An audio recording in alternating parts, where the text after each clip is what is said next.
katika tukio la mwenyekiti wetu Tundu Lissu kunusurika kwa risasi 16 Septemba 7 mwaka 2017 ulikuwa ni mpango wa Mungu, na Tundu Lissu ameendelea kuwa ni muujiza unaotembea. Tunafahamu kwamba upande wa pili kuna watawala ambao mdomoni wanamtamka Mungu, lakini kwa matendo yao ya mauaji ya watu, utekaji, kuingilia kazi ya Mungu ya kuamua nani asife, nani afe kwa mipango yake Mungu, kwa kutumia vyombo vya dola kuua watu, na vitabu vyote vitukufu vitakatifu vikizungumza kuhusu dhambi ya kuua, dhambi ya kumwaga damu. Ni dhambi kubwa, na damu ya wasio hatia inalia, inaita, na lazima ipate kisasi cha Mwenyezi Mungu kutokana na damu hiyo.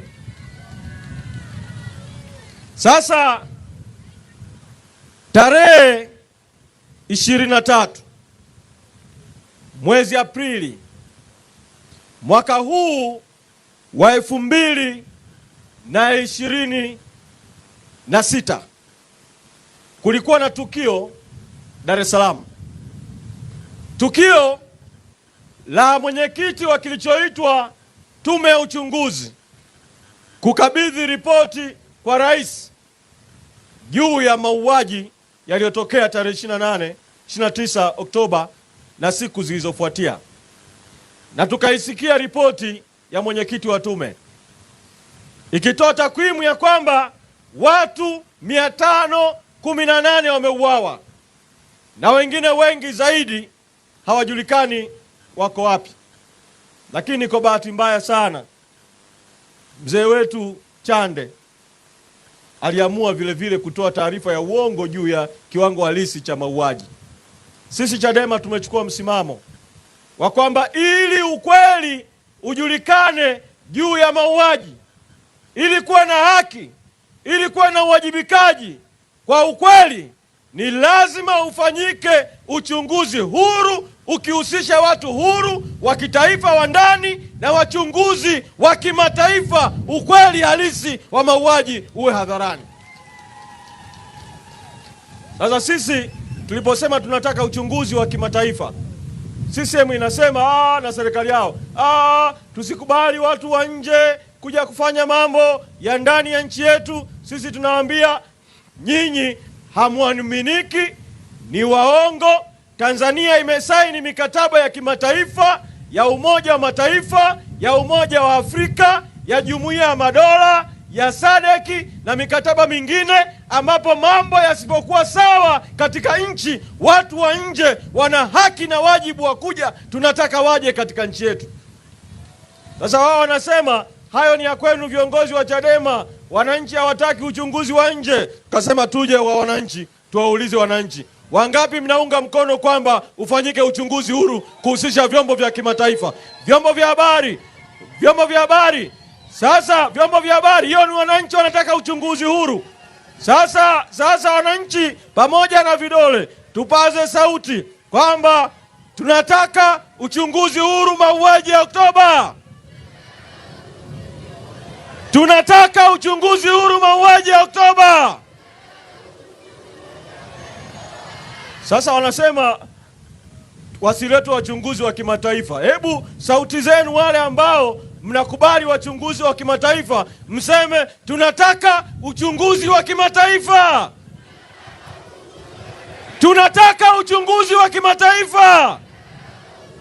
Tunataka uchunguzi wa kimataifa. Tunataka uchunguzi wa kimataifa. Mimi naamini ukifanyika uchunguzi huru wa kitaifa na wa kimataifa, haraka sana kuna watu watakwenda kushtakiwa kwenye mahakama ya jinai ya ICC kwa mauaji makubwa katika nchi yetu. Sasa siku ile Samia alipoipokea ripoti au taarifa au hotuba ya Chande, maana taarifa yenyewe kwa ukamilifu wake mpaka sasa imefanywa kuwa siri pamoja na kuwa imeandaliwa kwa kodi za wananchi.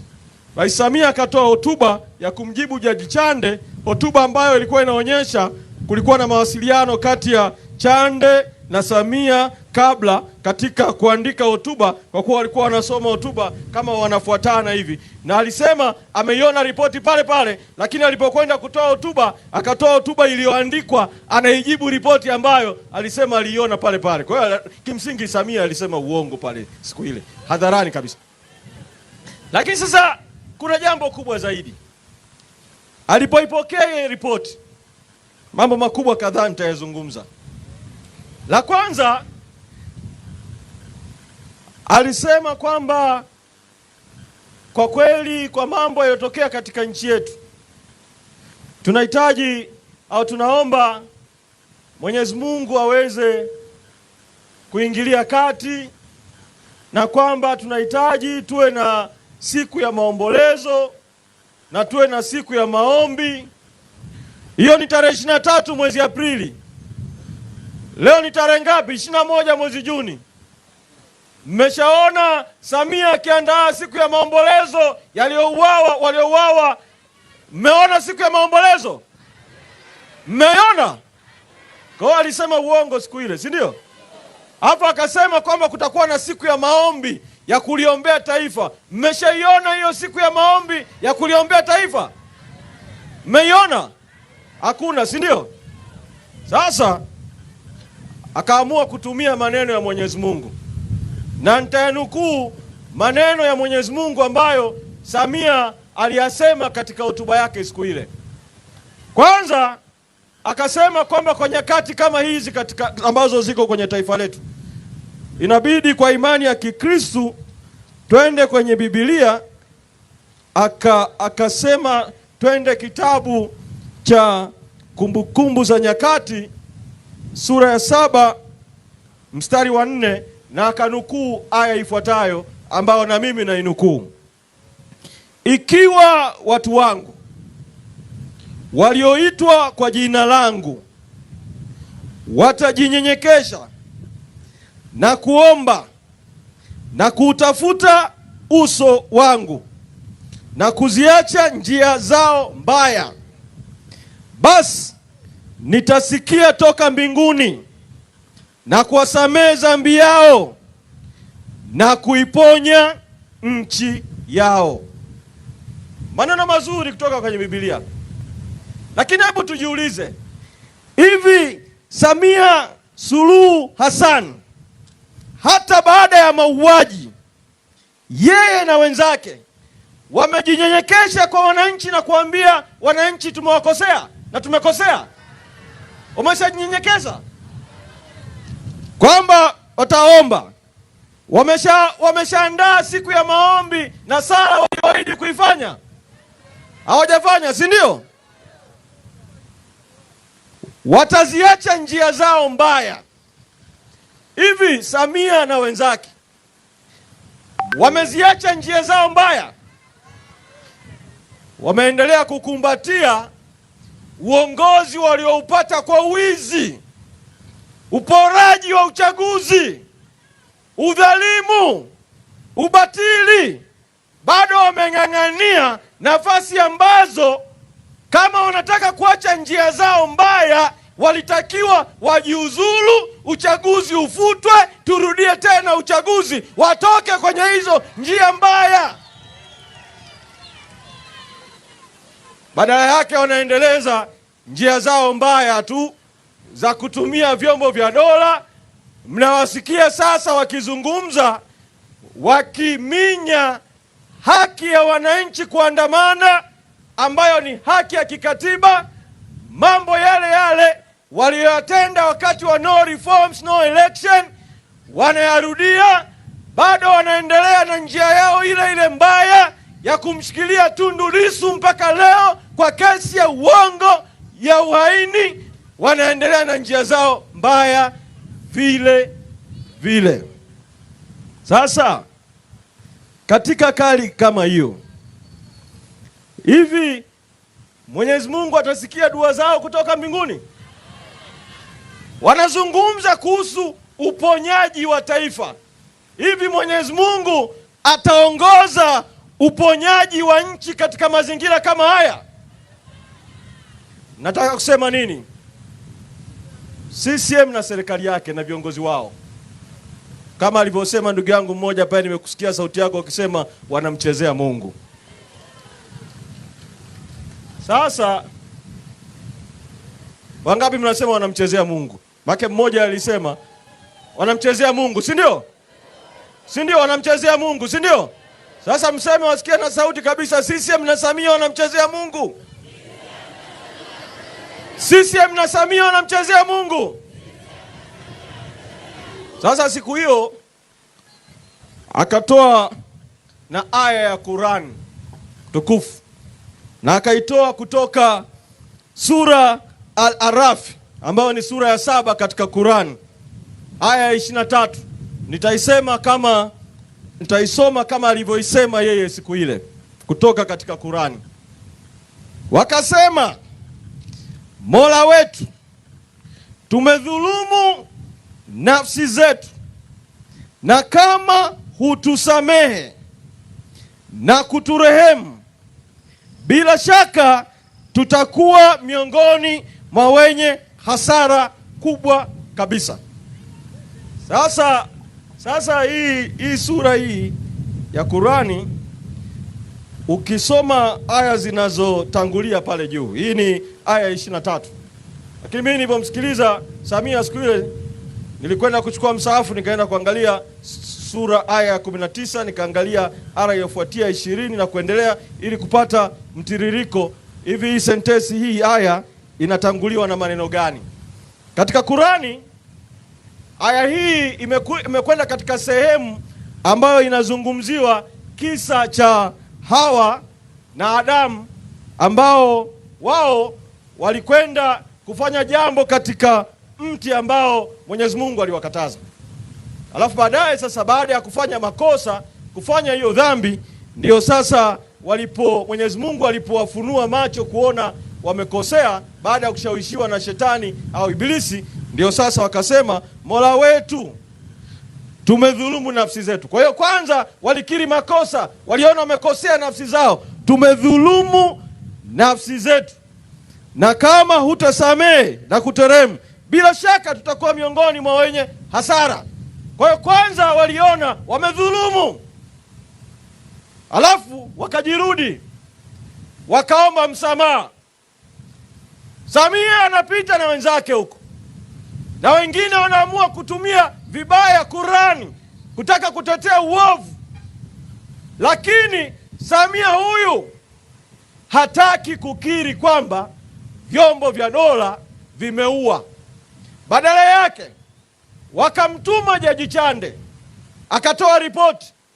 Upande mmoja wa ripoti umeanza vizuri, unasema vyanzo vya mauaji ni wananchi kudai katiba mpya, wananchi kudai uchaguzi huru na haki, wananchi kudai kwamba viongozi hawajibiki kwa wananchi, hawawakilishi wananchi, wananchi kudai matatizo ya kijamii, ajira kwa vijana, wananchi kulalamikia ufisadi katika taifa letu. Yote hayo wameyaweka kwenye vyanzo. Alafu badala ya kushughulika na vyanzo na waliosababisha hali hiyo, Chande akasukumwa kwenye shimo na tume yake ya uchunguzi, wakaanza kushughulika na vinavyoitwa vichocheo. Yaani kuna chanzo alafu kuna kichocheo. Vichocheo wakataja ni no reform no election, Oktoba tunatoka, Oktoba tunatiki. Alafu wakasema hivyo vichocheo vinahusu wanasiasa, wanaharakati. Alafu wakasema wao hawataki kutaja majina, ila itaundwa tume nyingine ya kijinai kuchunguza jinai zilizofanywa na hao. Alafu hata huko kwenye vichocheo, kauli kama hakutakuwa na nywinywinywi iliyosomwa na Samia hawakuingiza hata kwenye ripoti yao. Kama hata angekuwa wa kweli kidogo, hawakuingiza kwenye ripoti yao. Kauli ya nywinywinywi ya Samia ndio ikafanya hawa polisi hawa nao, yeye akasema hakutakuwa na nywinywinywi, wao wakaamua kutakuwa na pu pu pu. si ndio? Kwa hiyo nayo hawakuiweka, lakini kubwa zaidi walipaswa, kwa kuwa chanzo ni kikubwa kuliko kichocheo, walipaswa waseme ni nani amekwamisha katiba mpya, ni nani amefanya uchaguzi usiokuwa huru na haki, ni nani amefanya vijana wasiwe na ajira, ni nani amefanya ufisadi. Halafu huyo aliyefanya hayo, huyo ndio aliyesababisha mauaji ya Oktoba 29 na siku zilizofuatia.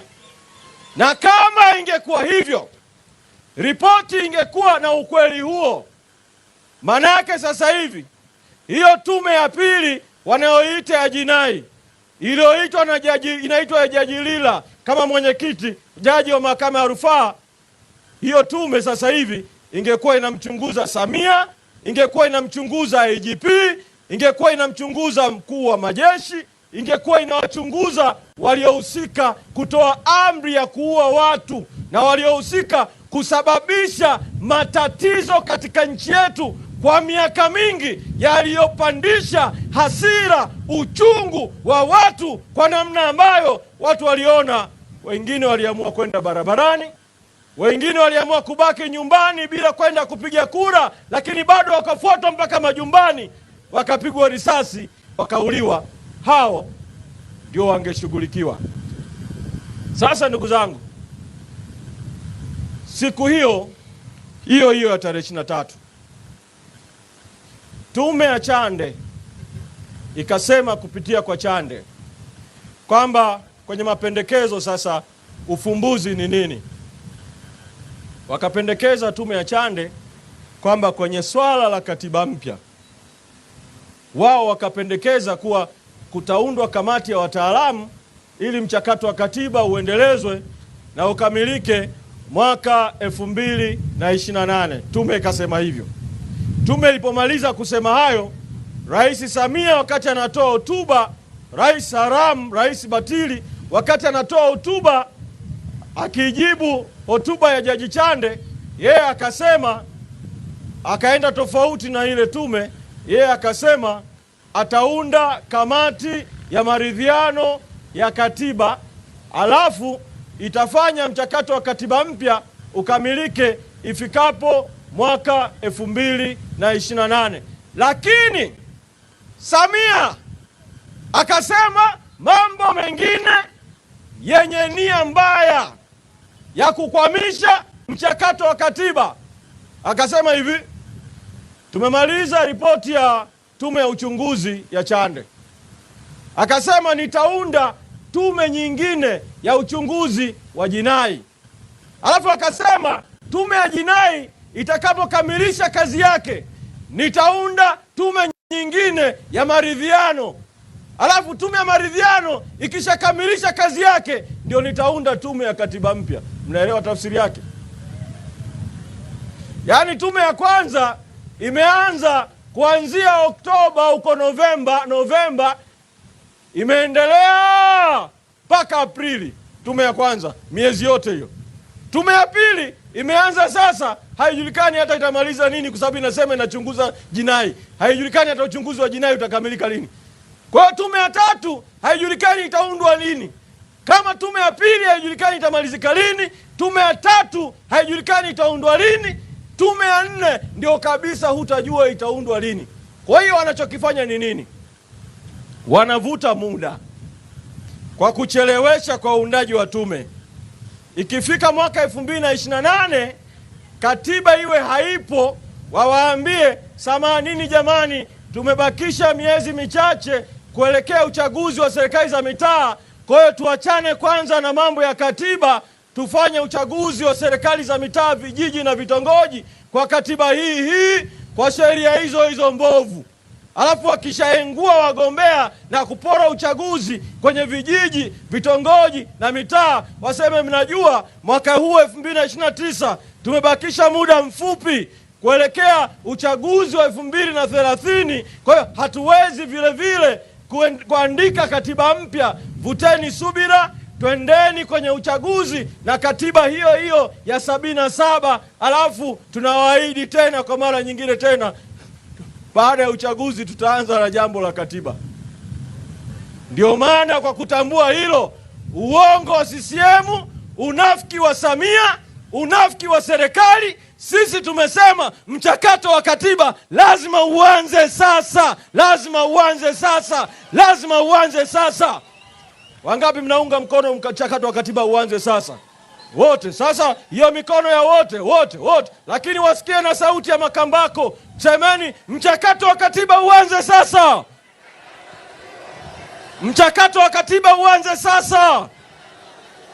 Mchakato wa katiba uanze sasa. Na kwa kali hiyo mimi naamini, yani hata hilo bunge lililoko Dodoma lilipaswa lisitishe kila kitu kwanza mpaka hiyo bajeti inayojadiliwa humo kwenye bunge haramu, batili, katili, dhalimu iingize bajeti ya kuendelea mchakato wa katiba mpya. Huo sisi ndio mradi wetu muhimu kabisa. Kwa hiyo tuseme katiba mpya kwanza. Katiba mpya kwanza. Tuliambie bunge katiba mpya kwanza. Katiba mpya kwanza. Katiba mpya kwanza. Shukrani. Sasa kiongozi wetu mwenyekiti Tundu Lissu ambaye alikamatwa na kubambikiwa kesi ya uhaini na kesi ya uchochezi kutokana na msimamo wa no reforms, no election, alikuwa anadai reforms, mabadiliko, mageuzi ya kuwezesha uchaguzi huru na haki. Na mabadiliko na mageuzi aliyodai yalikuwa ni mabadiliko na mageuzi ya kikatiba. Kwa amekamatwa kwa sababu ya katiba mpya. Amekamatwa kwa sababu ya marekebisho ya katiba.